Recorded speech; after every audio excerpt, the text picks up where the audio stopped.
যেমন দেশ তেমন ক্রিকেট বোর্ড, তেমন তাদের প্লেয়ার, আর তেমনই তাদের কোচ। কোচ কে করে আলাদা হতে পারে, কোচও তো তেমনিই হবে, যেমন দেশ যেমন টিম যেমন বোর্ড। বাংলাদেশের একজন কোচ আছে যাকে বাংলাদেশের সেরা কোচ বলা হয়, তার নাম সালাউদ্দিন।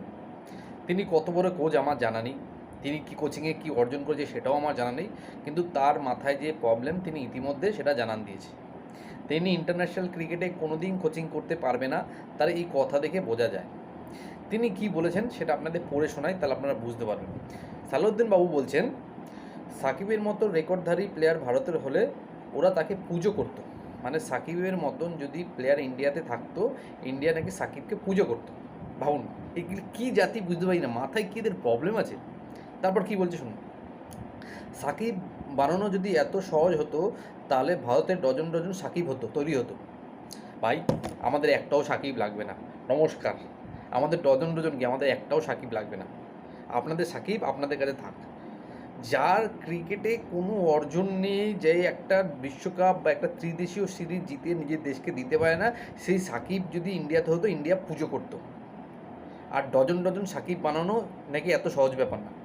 ভারতে নাকি একটাও সাকিব নেই, সাকিবের মতন নাকি প্লেয়ার অলরাউন্ডার নেই, এইসব তার কথাবার্তা। নেক্সট আসছি, তারপরে উনি কী বলেছে, এখানে তিনি থেমে যাননি, তুমি আরেকটা কথা কী বলেছে দেখুন।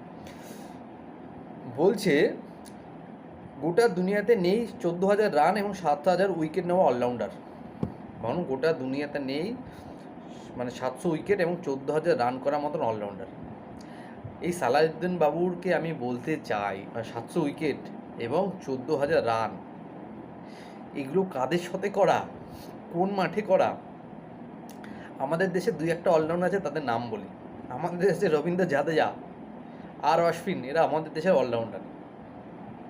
এদের হয়তো সাকিবের মতন রেকর্ড নেই, তারা সাকিবের থেকে অনেক বড় মানের অলরাউন্ডার, কারণ তারা বড় টিমের সাথে খেলে, বড় দলগুলোর সাথে তাদের সব রেকর্ড। তারা ওই জিম্বাবুয়ে, নেদারল্যান্ড, কানাডা এদের সাথে তাদের রেকর্ড না, বা এদের সাথে তাদের ম্যাচ হয় না, বা মিরপুরের মতন পিচ জাদেজা, সাকিব আর আশ্বিন এরা পায় না।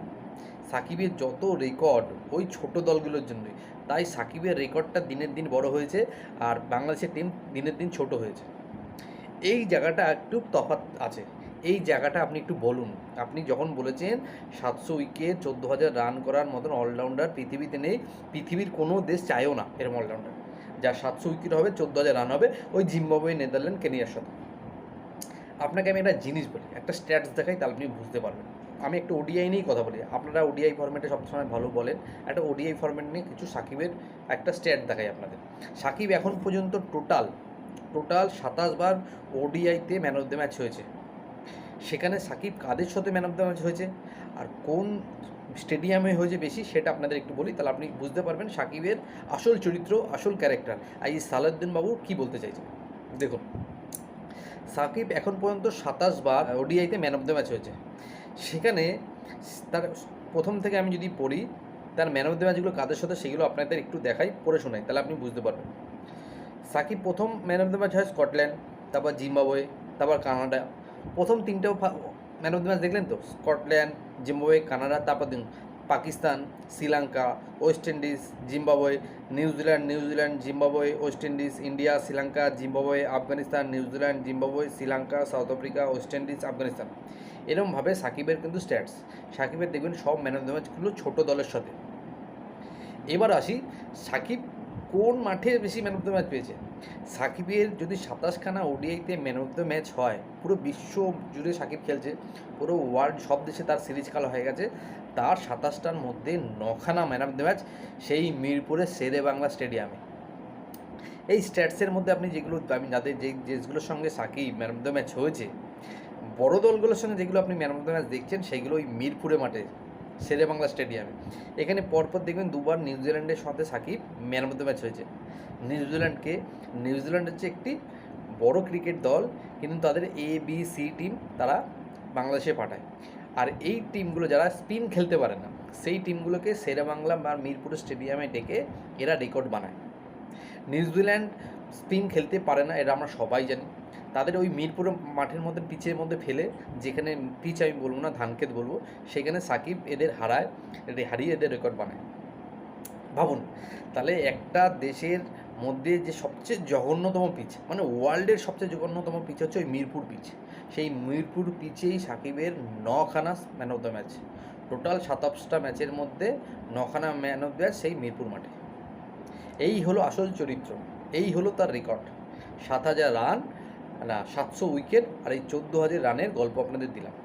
সব ছোট দলের সাথে, সব ওই মিরপুর মাঠ বা বাংলাদেশের কোনো না কোনো স্টেডিয়ামে। বিদেশে গিয়ে সাকিব বোলিংয়ে এত ধোলাই খেয়েছে, এত ধোলাই খায়। আপনি বিদেশের ম্যাচে যখন বিদেশের কোনো সিরিজ খেলতে গেছে সাকিব, সেই ম্যাচগুলোর যদি হাইলাইট দেখেন, যদি টি-20 খেলে ধরে রাখুন 40 থেকে 50 রান তার 4 ওভারে, আর যদি 10 ওভার বল করে, ওডিআইতে বল করে 50-60 রান তো তার ধরা রয়েছেই। আর উইকেটও সে বিদেশের মাটিতে পায় না, খুব রেয়ার একটা দুটো উইকেট কিন্তু সে পায়। ব্যাটিংও তেমনি কিন্তু বিদেশি মাঠে সে করতে পারে না। তার যত রেকর্ড বাংলাদেশ আর মিরপুর মাঠ, Zimbabwe, Scotland, Netherland, West Indies, এদের সাথে। তাহলে এই সাকিবকে নাকি ইন্ডিয়া পেলে ইন্ডিয়া পুজো করতো। ভাই আমাদের সাকিব দরকার নেই, আমাদের ওয়ার্ল্ড কাপ জিতলেই হবে, আমাদের টি-20 বিশ্বকাপ জিতলেই হবে, আমাদের ওডিআই বিশ্বকাপ জিততে হবে, আমরা চ্যাম্পিয়ন্স ট্রফি পেলেই হবে, আমাদের সাকিব চাই না। এবার যদি বলি বাংলাদেশের সুপারস্টার সাকিব, বাংলাদেশের কোনো পাবলিককে, মিডিয়াকে আপনি জিজ্ঞেস করবেন বাংলাদেশের ক্রিকেটের অর্জন কী, বলবে আমাদের সাকিব আছে। বাংলাদেশের কোচদের জিজ্ঞেস করবেন আপনাদের অর্জন কী, আমাদের সাকিব আছে। বাংলাদেশ কটা বিশ্বকাপ জিতেছে, না বাংলাদেশ বিশ্বকাপ জিতেনি, কিন্তু আমাদের সাকিব আছে। বাংলাদেশের পাবলিককে জিজ্ঞেস করবেন আমাদের বিশ্বসেরা অলরাউন্ডার আছে, আমাদের ওয়ার্ল্ড কাপের দরকার নেই, আমাদের সাকিব আছে। আমাদের সাকিব জিম্বাবুয়ে, নেদারল্যান্ড, কানাডার সাথে খেলা হলেই সে শের খান হয়ে যায়, তাকে দেখলে তো আমরা খুশি। 10 ওভার বল করবে, 4টে উইকেট, 40 রান নিয়ে মিরপুরের মাঠে সাকিব জিন্দাবাদ, সাকিব জিন্দাবাদ। আর এই সাকিব লুটে লুটে বাংলাদেশের ক্রিকেটটাই খাবে। সেই কারণে বাংলাদেশের ক্রিকেটের কোনো উন্নতি ঘটছে না। এবার চলেছি সালাউদ্দিন বাবু, তিনি কত বড় কোচ এখানেই বোঝা যায়। তিনি সাকিবকে প্রমোট করেন, উল্টো আমার মনে হয় উচিত উনি যদি ভালো কোচ হতো সাকিবের সম্বন্ধে সমালোচনা করতো।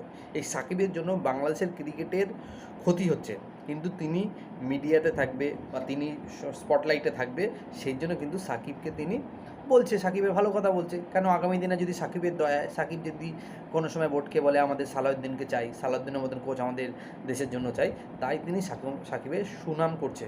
কিন্তু মনে মনে তিনিও জানেন সাকিব কোনো বড় স্টার না, বড় প্লেয়ার না, তার যত রেকর্ড ছোট দলগুলোর সঙ্গে।